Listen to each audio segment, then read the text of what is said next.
مسلمان یہود و نصارہ کی تہذیب پر نہیں، مسلمان یورپ اور امریکہ کو سامنے رکھ کر زندگی نہیں بسر کیا کرتا، مسلمان رب کے حکموں اور رسول اللہ کے نورانی طریقوں کو زندہ کیا کرتا۔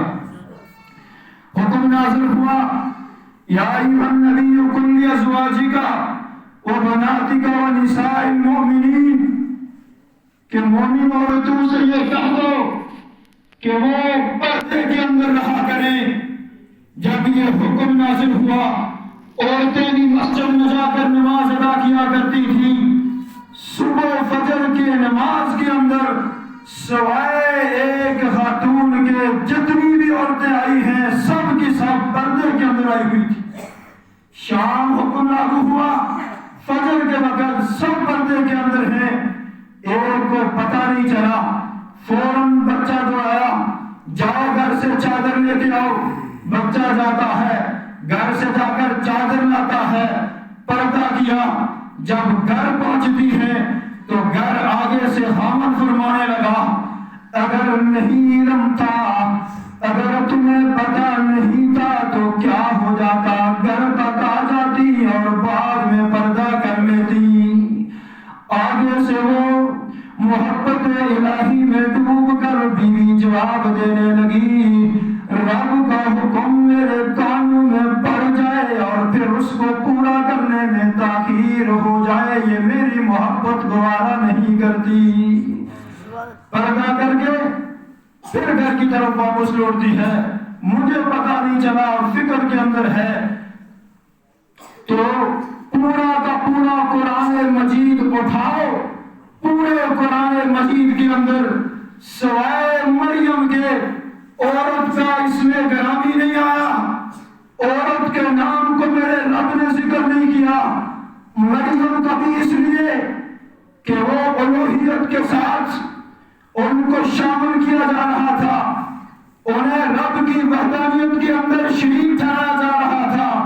میرے رب نے مریم کا تذکرہ کیا ہے، پورے قرآن کے اندر امرأ عزیز آیا ہے، امرأ لوط آیا ہے، امرأ ابراہیم آیا ہے، امرأ نوح آیا ہے، یا اخت ہارون آیا ہے، لیکن قرآن میں عورت کا نام بھی میرے رب نے تذکرہ نہیں کیا۔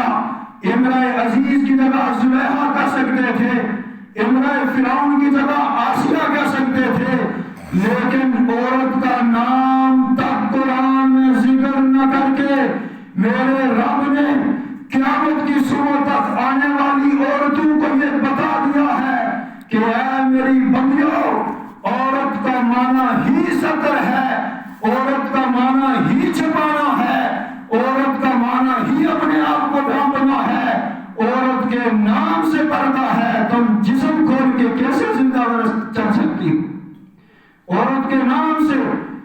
اور ہر قیمتی چیز آپ نے دیکھا ہوگا اسے چھپایا جاتا ہے۔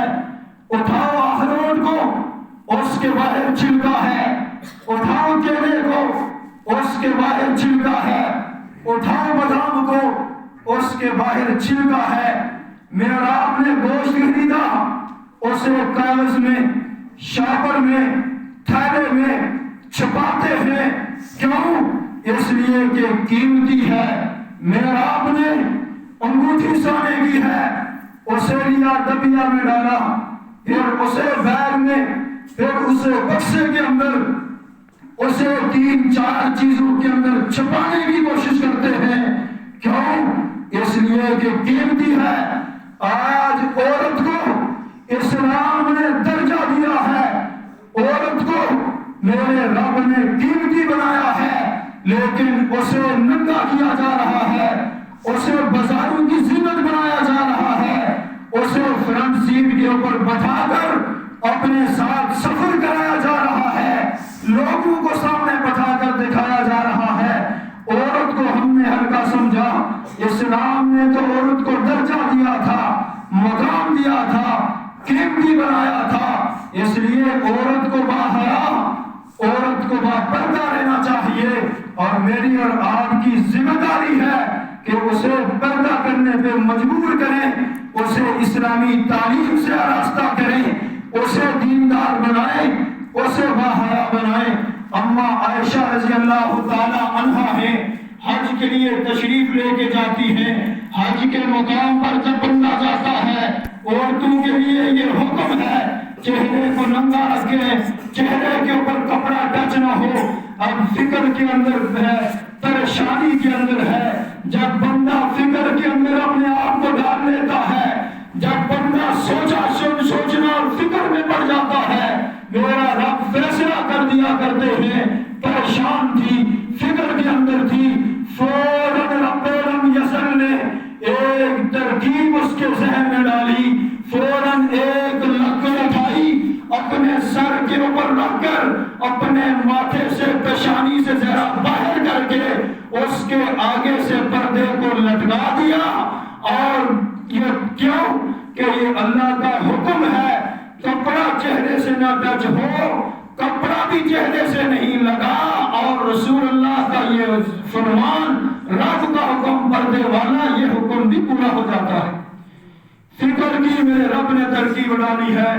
اما عائشہ ہیں، رسول اللہ دفن ہے روزے کے اندر، ساتھ ابو بکر بھی دفن ہے۔ جب روزے کے اوپر جاتی ہے، کیوں پردے کے بغیر جاتی ہے؟ کیوں؟ اس لیے کہ ایک میرے والد ہیں، دوسرے میرے شوہر ہیں، رسول اللہ شوہر ہیں، ابو بکر والد ہیں، والد اور شوہر سے تو پردہ نہیں ہوتا۔ اب جب عمر بن خطاب رضی اللہ تعالی عنہ دفن ہو جاتے ہیں، اما عائشہ اس کے بعد روزے کے اوپر جاتی ہیں، پردہ کر کے جاتی ہیں۔ کیوں؟ اس لیے کہ ایک تو میرے والد، ایک تو رسول اللہ، شوہر اور والد سے پردہ تو نہیں کیا جاتا۔ جب عمر آ گیا تو عمر تو میرا غیر، اب تو مجھے پردہ کرنا چاہیے۔ اور قیامت کی صبح تک آنے والی اپنی بیٹیوں کو یہ پیغام دے دیا، اے میری بیٹیوں، میں تمہاری ماں مردوں سے پردہ کر کے تمہیں یہ تعلیم دے کے جا رہی ہوں کہ تم نے زندوں سے پردہ کرنا ہے، کہ اگر مردوں سے پردہ میں کر رہی ہوں تو پھر تمہیں زندوں سے پردہ بھی کرنا چاہیے۔ یہ اس کی تعلیم ہمارے لیے۔ رسول اللہ تشریف فرما ہے، اما عائشہ بھی بیٹھی ہوئی ہیں، سامنے سے نبینہ صحابی عبداللہ بن ام مکتوم آتے ہیں، نبینہ ہے، دیکھ نہیں رہے۔ رسول اللہ کے سامنے عائشہ عرض کرنے لگی، اللہ کے حبیب عبداللہ آ رہے ہیں۔ اما عائشہ کو رسول اللہ صلی اللہ علیہ وسلم نے فرمایا، عائشہ پردہ کر دو۔ عائشہ عرض کرنے لگی، یا رسول اللہ وہ تو نبینہ ہے، مجھے تو دیکھ نہیں رہا، اور مجھے کہہ رہے پردہ کر دیجئے۔ رسول اللہ صلی اللہ علیہ وسلم نے فرمایا، عائشہ مرد کا عورت کو دیکھنا اور عورت کا مرد کو دیکھنا دونوں طریقے سے ناجائز، نامحرم کا مرد کو عورت کو دیکھنا، عورت کا مرد کو دیکھنا، دونوں طریقے سے یہ نامحرم ہوں تو یہ جائز نہیں ہے۔ پردہ کرنا چاہیے، جو محرم ہے وہ دیکھ سکتے ہیں، اور جو پردہ رہا کرتا ہے، جو باحیا رہا کرتی ہے خاتون، اس کی دعا کو میرا رب ضرور قبول کرتے ہیں، اس کی دعا کو میرا رب رد نہیں فرماتے۔ شاہ عبدالحق محدث دہلوی رحمہ اللہ فرماتے ہیں، میں نے پڑھا ان کے لیے متعلق یہ لکھا ہے، سواری کے اوپر ہے، گھوڑے کے اوپر ہے، ساتھ پردہ نشین خاتون ہے، چلتے جا رہے ہیں، جاتے جاتے جنگل سے گزر رہے تھے، بیابان جنگل کے اندر دیکھا ایک مجمع لگا ہے، مرد بھی ہیں، عورتیں بھی ہیں، بچے بھی ہیں، چیخو پکار ہے، سارے آہو گساری میں ہیں، سارے روتے چلے جا رہے ہیں، سب نے ہاتھ اٹھائے ہوئے ہیں، سب کی آنکھوں میں آنسو ہیں۔ میں گیا، قریب تو جاتا ہوں، جا کر دیکھوں تو صحیح، ان کو منظر تو معلوم کروں، کیا ماجرا ہے، کیا منظر ہے، کیوں آہو گساری ہے۔ قریب جاتے ہیں، پوچھنے لگے، سارے کہنے لگے کیا کریں، بارشیں بند ہو گئی ہیں، پریشان ہیں، چرند پرند کیا، جانور کیا، انسان تک بھوکے اور پیاسے ہیں، سبزہ بھی نہیں اگ رہا، پانی کا دور دور تک نام و نشان نہیں ہے، سارے پریشان ہیں، کیا کیا جائے۔ فوراً انہی قدموں واپس پلٹتے ہیں، سوار کو جو بیٹھی ہوئی ہے خاتون پردہ نشین، وہ سوار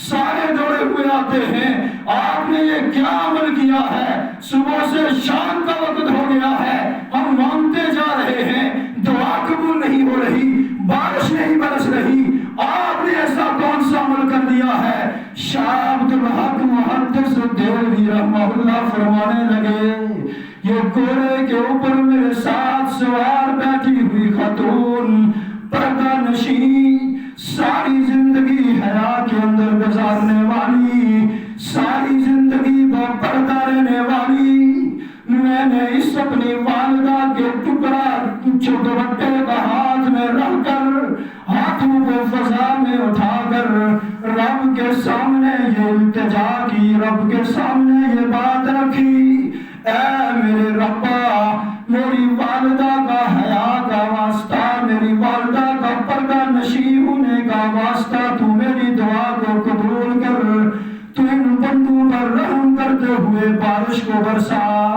میرے رب نے میری دعا کو میری والدہ کے پردہ نشی ہونے کی وجہ سے یوں قبول کی، ہاتھ اٹھانے کی دیر تھی کہ میرے رب نے بارش کو چھم چھم برسانا شروع کر دیا۔ سبحان اللہ، کیا سبحان اللہ۔ تو با حیا رہنے والی خاتون، با پردہ رہنے والی خاتون، اس کی دعا کو میرا رب قبول کرتے ہیں، اس کی دعا رد نہیں ہوتی۔ آج ہم اپنی ماں اور بہن اور بیٹی اور بیوی کو دنیا کی ہر چیز لا کے دیتے ہیں، جو فرمائش ہوتی ہے پوری کرتے ہیں، انگوٹھی ہے، ہار ہے، زیورات ہے، کھلانا ہے، پلانا ہے، پہننا ہے، جو چیز وہ طلب کریں گے پوری کر دی جاتی ہے، لیکن دین نہیں سکھایا جاتا، پردے کی تلقین نہیں کی جاتی، باحیا نہیں بنایا جاتا، اسلامی تعلیمات سے آراستہ نہیں کیا جاتا۔ یاد رکھو آج اگر میں اور آپ انہیں دینداری نہیں سکھائیں گے، انہیں پردے کی تلقین نہیں کریں گے، کل انہی کا ہاتھ ہوگا، میرا اور آپ کا گریبان ہوگا۔ ایک عورت کھڑی ہو جائے گی، چار قریبی رشتہ داروں کو، بھائی ہے، بیٹا ہے، خامد ہے، شوہر باپ ہے، چار قریبی رشتہ داروں کو پکڑ کر گھسیٹ کے جہنم کا ایندھن بنا کے رکھ دے گی۔ کیوں؟ اس لیے کہ اسے دین نہیں سکھایا، اسے پردہ نہیں بنایا، اسے باحیا نہیں بنایا۔ استغفر اللہ۔ ماچس کی ڈبیا سے لے کر بڑی سی بڑی مشہوری تک کے لیے عورت کو استعمال کیا جا رہا ہے، بازاروں کی زینت، مارکیٹوں کی زینت اسے بنایا جا رہا ہے، عورت کو ہر جگہ ننگا کیا جا رہا ہے۔ عورت تو حیا والی تھی، عورت کو اسلام نے مقام دیا تھا، عورت کو اسلام نے پردے کے لیے برقع دیا تھا، تیرے نام سے پردہ ہے۔ فاطمہ زہرا ہے، کیا فرماتی ہے؟ میرا جنازہ جس نے بھی اٹھایا، رات کی تاریکی کے اندر میرا جنازہ میری چارپائی کو لے کے چلنا۔ پوچھا گیا فاطمہ یہ کیوں کہہ رہی ہو؟ رسول اللہ کی وہ پیاری بیٹی فاطمہ زہرا رضی اللہ تعالی عنہا فرمانے لگی ساری زندگی میرے جسم کے اوپر میرے کپڑوں پہ کسی غیر محرم کی نگاہ نہ پڑ سکی، آج میں یہ چاہتی ہوں کہ مرنے کے بعد بھی میرے کفن کے اوپر بھی کوئی غیر محرم نگاہ نہ ڈال سکے۔ اس قدر ان کا اہتمام تھا، اس قدر۔ اور آج عورت گھر کی ملکہ تھی، اسے گھر کی دہلیز سے اکیلے نکالا جاتا ہے، کاروبار کے لیے اکیلے بھیجا جاتا ہے، اسے بازار میں اکیلے بھیجا جاتا ہے، کاروبار اور کے لیے اسے باہر کاروبار کرے۔ عورت کو تو رب نے گھر کی ملکہ بنایا تھا، گھر کی بادشاہ بنایا تھا۔ پچھلے دنوں جب زلزلہ ہوا تو وہاں پر مری کے آگے ایک مقام پر آئی ایک انجیوز اور آ کر کہنے لگی، ایک گھر کو دیکھا، خاتون سے ملتے ہیں، دیہاتی خاتون با پردہ با حیا رہنے والی، اسے کہنے لگی کہ آپ میں اور اس گائے میں کیا فرق ہے؟ گائے بھی گھر کی دہلیز کے اندر، آپ بھی اندر، وہ بھی اندر کھاتی اندر سوتی اندر رہتی ہے، تم بھی اندر کھاتے اندر سوتی ہو۔ آگے سے وہ دین کا جذبہ رکھنے والی فرمانے لگی کہ یہ باہر میری رہی ہے، اس میں اور تجھ میں کیا فرق ہے؟ تو بھی باحیا، بے حیا، بے پردگی کے اندر باہر گھومتی ہے، وہ بھی ننگی باہر گھوم رہی ہے، تجھ میں اور اس میں کیا فرق ہے؟ تو ہر عورت کو میرے رب نے گھر کی ملکہ بنایا تھا، گھر کے اوپر بادشاہ بنایا تھا، اور کنز الاعمال میں رسول اللہ صلی اللہ علیہ وسلم نے فرمایا جو خاتون گھر کے دروازے کے اندر رہنے والی اپنے بیوی، اپنے بچے اور اپنی اولاد، اپنے خاوند کی خدمت کرتی رہی، رب کو بھی راضی کرتی رہی، اور قیام اس کا گھر کے اندر ہی رہا، قیامت کا دن ہوگا میری شہادت کی انگلی کے ساتھ والی انگلی کی طرح وہ بھی میرے قریب ہوگی۔ کہو سبحان اللہ۔ رسول اللہ صلی اللہ علیہ وسلم نے فرمایا مجاہد یہاں سے چلا، میدان جہاد میں پہنچا، جہاد کرتا رہا، اور ایک وہ عورت جو گھر کے اندر خاوند کے حکم کو بھی پورا کرتی رہی اور اللہ کے حکم کو بھی پورا کرتی رہی، جتنا ثواب مجاہد کو میدان جہاد کو آباد کرنے کی وجہ سے ملتا ہے، اتنا ثواب اس گھر بیٹھی خاتون کو بھی مل رہا ہے۔ اونچی آواز کو سبحان اللہ۔ رسول اللہ صلی اللہ علیہ وسلم نے یہ بھی فرمایا کہ بے حیا رہنے والی، بے پردہ رہنے والی خاتون، بناؤ سنگار کر کے گھر سے نکلنے والی، تنگ کپڑے پہننے والی، بالوں کو دوسروں کے سامنے ظاہر کر کے دوسرے نامرموں کو اپنی طرف مائل کرنے والی، جنت تو جنت، جنت کی خوشبو بھی نہیں سونگھ سکے گی۔ کہو استغفر اللہ۔ 100 سال کی مسافت سے جنت کی خوشبو سونگھی جاتی ہے اور وہ خوشبو تک نہیں سونگھ سکے گی، اور اللہ کے حبیب نے یہ بھی فرمایا جو بے حیائی کا ارتکاب کرتی ہے، جو بے پردہ رہنے والی خاتون ہے، اس کے لیے فرمایا اس پر رب کی لعنت بھی برستی ہے، فرشتوں کی لعنت بھی برستی ہے۔ کہو استغفر اللہ۔ آج ہماری یہ بیٹی، ٹائم ہو گیا آخری باتیں کر رہا ہوں، ہماری وہ ایک بہن جو وہ کشمیر کو ہانڈیا کے اندر باہر نکل کر اس نے پردہ کر کے باحجاب ہو کر کافروں کے سامنے نعرے تکبیر بلند کر کے میری اور آپ کی جو بیٹیاں ہیں، میری اور آپ کی جو بہنیں ہیں، میری اور آپ کی جو مائیں ہیں، انہیں یہ سبق دے کے رکھ دیا ہے کہ ارے مسلمان خاتونیں میرے جسم اور میری مرضی والی نہیں ہوا کرتی، مسلمان خاتونیں وہ ویلنٹائن ڈے جو 14 فروری کو بے حیائی کا دن بنایا جاتا ہے، بے پردگی کا دن بنایا جاتا ہے، مردوں عورتوں کا اختلاط ہوتا ہے، وہ وہاں پر نگراں نہیں کرتی، مسلمان عورتیں وہ یونیا ہو کر، بالوں کو کھول کر، بے پردہ ہو کر، وہ بازاروں کی زینت، وہ یونیورسٹیوں میں، وہ کالجوں کے اندر پڑھنے کے لیے نہیں جایا کرتی، بلکہ مسلمان عورتیں وہ صحابیات کی غلامی کو اختیار کر کے صحابیات کو ان کے نقش قدم پر چل کے اپنے آپ کو باحیا اور باپردہ بنایا کرتی ہے۔